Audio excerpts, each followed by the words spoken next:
Hello everyone, welcome to Applications of Potentiometer, the second application to measure internal resistance of cell. Now here, the first part up to the E1 part is exactly the same as that of the previous application, which was to measure EMF bit of two cells.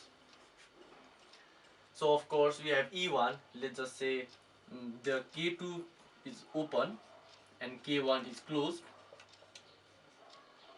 And here we get a null point at point C, and here L1 is the balancing length.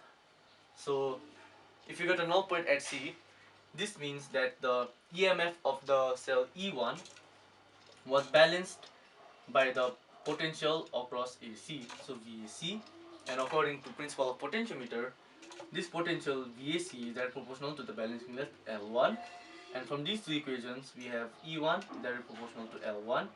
Let's just say this is equation 1.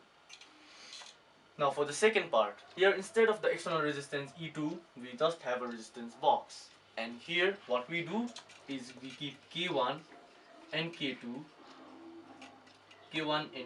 closed. Why? Because we want the resistance to affect the external cell E1 as well, because we're here to find the internal resistance of the cell E1. And since there's just one cell, let's just write it as E, so you guys can understand it better. And here what happens now is that the current of E takes place in this circuit as well, with resistance R affecting it as well. So that means instead of the EMF, we have a potential difference. Now let's just say that C dash we get a null point. At C dash we get a null point for the galvanometer at length L2.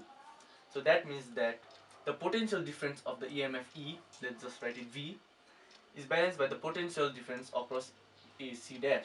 So this equals to V AC dash, and according to the principle of potentiometer, VAC dash is directly proportional to length 2. Thus we have V directly proportional to length 2. Now, similar to the first application, we have to divide the equation 1 by equation 2. Thus, we get E by V is equals to L1 by L2. But here, in the previous application, we just stopped at this point. E1 by E2 is equals to L1 by L2. But here we're here to find internal resistance of the cell. Now, let's find the internal resistance on its own. So here, we know that the EMF of the cell is equals to the current, the constant current, and the total sum of resistances. So this is the R, resistance of the resistance box, plus its own internal resistance. And the potential difference is just equals to I into the resistance and not of the internal resistance. And here what we do is we need E by V, right? So we simply divide both of these. Current cancels, we get E by V equals to R plus R by R. E by V equals to 1 plus R by R. And here we get E by V minus 1 put into R, and using E by V equals L1 by L2, we get that the internal resistance is equals to L1 by L2 minus 1 into the resistance of the resistance box. Now here we have completed potentiometer and its applications. And here, if you learn something new, please like and subscribe. Thank you.